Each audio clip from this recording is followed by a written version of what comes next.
Hi, I'm Marcos. I never thought I'd be that guy. The one who finds out his girlfriend of 3 years has been living a double life. But there I was, sitting across from Alicia at our favorite cafe, watching her casually stir her latte as if what she was about to say wouldn't change everything. "I've got a date," she said casually like it meant nothing. But my reply wiped the smirk right off her face. "With Ryan at the Skyline Hotel, room 412? Tonight at 8? I leaned back in my chair, maintaining eye contact. Her spoon clattered against the ceramic. "How did you—" "No? I've known for weeks, Alicia." I kept my voice steady, though my heart was hammering. "It's not what you think," she stammered, her confident demeanor crumbling. "Ryan's just a friend from work who you've been sleeping with for the past 3 months, who you've been texting every night after I fall asleep. That Ryan?" I placed my phone on the table, screen up, showing screenshots of her messages. "You went through my phone?" Her voice pitched higher, indignation replacing shock. "No, Ryan's wife came to me last week, showed me everything." "His wife? Marcos, you don't understand." "What don't I understand, Alicia? The part where you've been lying to my face every day? Or the part where you and Ryan have been planning to clean out our bank accounts before taking off together?" She flinched, her eyes darting to the exit. "That's ridiculous. Who told you that?" "Your sister, actually. Vanessa would never." She didn't want to, but after I showed her the text Ryan's wife gave me, she felt I deserved to know the whole truth. Alicia's face paled. "What? What did she tell you exactly?" "Everything. The offshore account, the fake ID, the apartment you leased in San Diego. I can explain. I'm sure you can. You're good at explanations."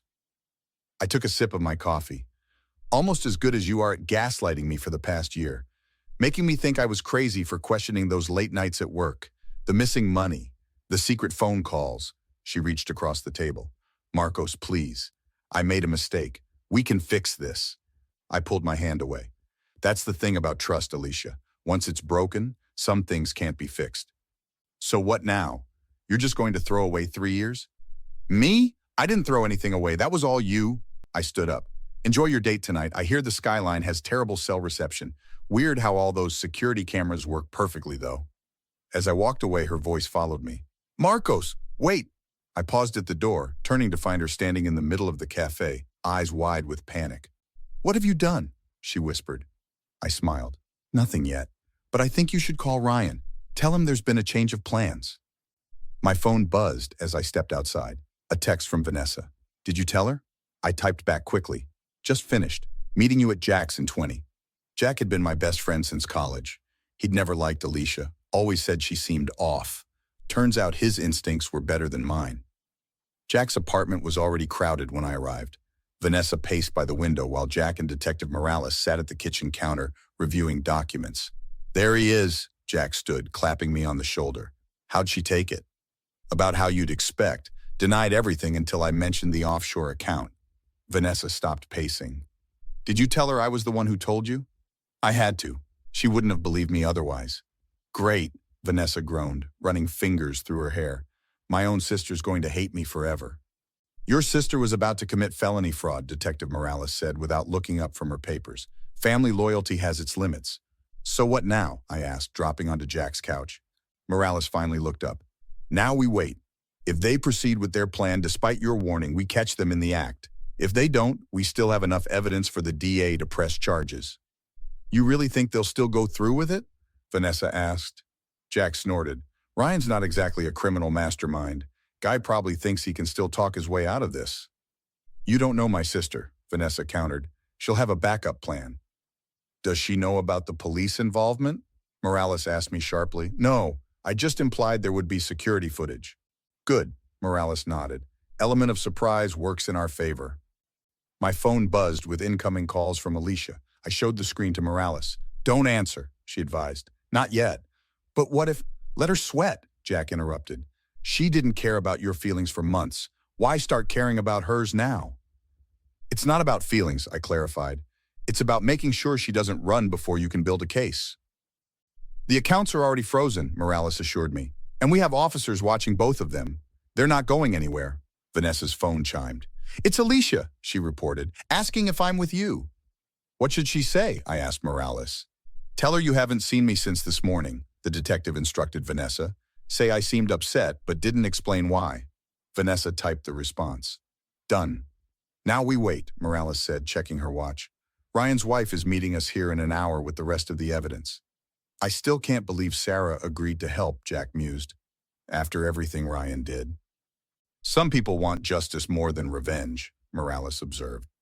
And some people deserve both, Jack countered, looking at me. I shook my head. I don't want revenge. I just want Alicia to face consequences for once in her life. That's what revenge is, Jack laughed. Consequences. There's a difference, I insisted. Revenge is personal. Justice is about what's right. Vanessa looked up from her phone. Well, whatever you want to call it, Alicia's panicking. She's texting me nonstop. What's she saying? Morales asked. Asking if you've contacted a lawyer, if you've talked to the police, if you mentioned anything to her friends or coworkers. Vanessa scrolled through messages. She keeps saying it's all a misunderstanding. Classic Alicia, I muttered, always working the angles. My phone buzzed again. A text this time. Please let me explain, it's not what you think. Meet me at our spot in an hour? I showed it to Morales. Should I respond? Yes, she decided, but we'll need to wire you first.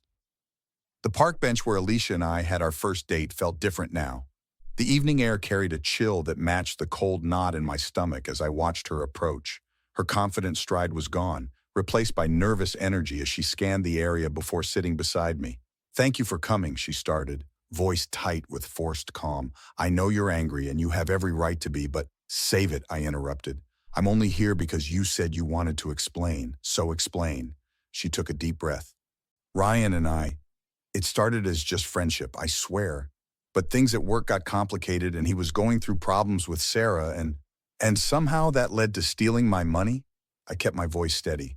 It wasn't stealing, it was securing our future. You've been so distant, working all those late hours. I thought you were cheating on me. I laughed without humor. That's rich. You were worried about me cheating while you were actually doing it. It wasn't like that. Ryan and I, we connected on a different level. You and I haven't been right for months. So instead of breaking up with me like a normal person, you decided to rob me blind? We weren't going to take everything, she said quickly. Just enough to start your new life together? In San Diego? I shook my head. With fake IDs? That's not just cheating, Alicia. That's criminal. Her eyes narrowed. How much do you actually know? Everything. The account in the Caymans, the documents Ryan forged, the schedule for transferring funds this weekend. Vanessa had no right. Sarah showed me the text first. Your sister just filled in the blanks. Sarah? Alicia paled. Ryan said she didn't know anything. Ryan lied. Shocking, right? A man who'd cheat with his coworker's girlfriend might not be trustworthy. Alicia's composure cracked. Marcos, please. I made a terrible mistake. I got caught up in something that spun out of control. I never wanted to hurt you. But you did. Repeatedly. Deliberately. I'll break it off with Ryan. We can go to counseling. I'll prove you can trust me again. Trust you? I repeated incredulously. You were going to steal my life savings and disappear? I was confused, scared. Ryan said if we didn't commit fully, we'd end up with nothing. Tears spilled down her cheeks. I'm sorry. I'm so sorry. Sorry you did it? Or sorry you got caught?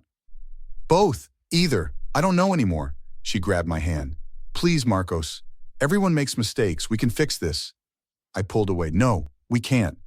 What do you want from me? I'll do anything. I want you to face consequences for once in your life. Her tears stopped abruptly. What does that mean? It means the police have everything, the forged documents, the transfer authorizations, the fake IDs. Her expression shifted from desperation to rage so quickly it was almost impressive. You called the cops on me? After 3 years together? You were going to rob me blind after 3 years together. Seems fair. She stood, hands trembling. You had no right. Actually, I had every right. That's how being a victim of crime works. This is ridiculous, she hissed. It'll be my word against yours. And Ryan's, and Sarah's, and the paper trail, and the recorded conversations. She froze. Recorded? I tapped my chest where the wire was hidden. Like this one. You son of a...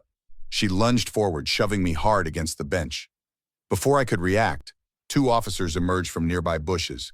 Alicia Martinez, you're under arrest for assault and conspiracy to commit fraud. As they led her away, she screamed back at me. This isn't over, Marcos. You're going to regret this. Detective Morales appeared beside me. You okay? Yeah, I nodded, watching Alicia struggle against the officers. I actually am. 6 months passed more quickly than I expected. The preliminary hearing was scheduled for next week, but I already felt closure settling in as I cleared the last of Alicia's things from my apartment. Found another one, Jack announced, holding up a hidden flash drive from behind the bookshelf. That makes 3 secret storage devices. Your ex was paranoid. With good reason, Vanessa remarked, sealing another donation box. Planning multiple felonies tends to make people cautious. My doorbell rang. Detective Morales arriving with case updates. Ryan took a plea deal this morning, she announced without preamble. Rolled over completely on Alicia in exchange for reduced charges.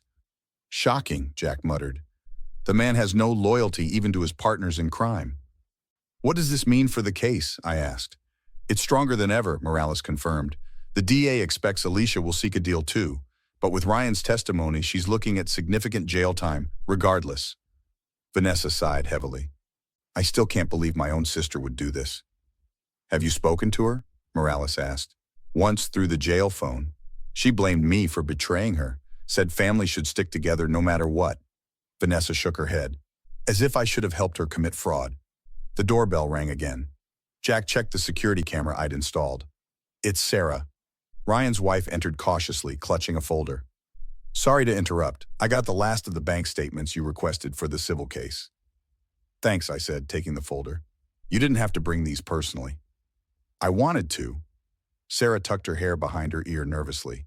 And to tell you, I'm moving back east next month. Fresh start. That's great, I meant it. You deserve it after everything. So do you, she replied. Have you heard about Ryan's plea deal? Just now, I nodded toward Morales. Figured he'd fold, Sarah said. He always took the easy way out. My phone buzzed with a notification from the prison call system. Alicia was trying to reach me. Again. 7th call this week. I showed the screen to Morales. You haven't accepted any, have you? She asked sharply. No, but her lawyer keeps insisting she wants to apologize in person before the hearing. Don't, Jack and Vanessa said simultaneously. I wasn't planning to, I assured them. Good, Morales nodded. Her sudden remorse conveniently coincides with her legal team's strategy. They're hoping for a sympathetic narrative. Well, they won't get it from me, I said firmly. The evidence speaks for itself. What about you? Sarah asked gently. How are you really doing with all this? I considered the question. Better than expected. The betrayal still hurts, but I'm starting to see it as a bullet dodged. That's healthy, she approved. The civil suit helps too, Jack added with a grin. Nothing says closure like financial restitution. It's not about the money, I clarified. It's about holding her accountable. Vanessa checked her watch. We should head out if we're making that appointment with your new financial advisor. As everyone gathered their things, I took a final look around the apartment. Despite everything, I felt lighter than I had in months. You know what the strangest part is? I said as we headed for the door. I'm actually grateful in a weird way. If Sarah hadn't found those texts, if Vanessa hadn't come forward, I might have spent years with someone who was just pretending to love me. Some truths hurt, Morales observed, but lies hurt longer. Outside, the spring air felt fresh and promising. For the first time since discovering Alicia's betrayal, I felt genuine optimism about the future. So, Jack clapped my shoulder as we walked. What's next for Marcos 2.0? I smiled. Living honestly. Something my ex should have tried. Ever wonder how you'd react if someone you trusted completely betrayed you? Would you seek revenge or justice, or is there really a difference? Let me know in the comments below. And don't forget to like and subscribe for more stories about life's unexpected turns.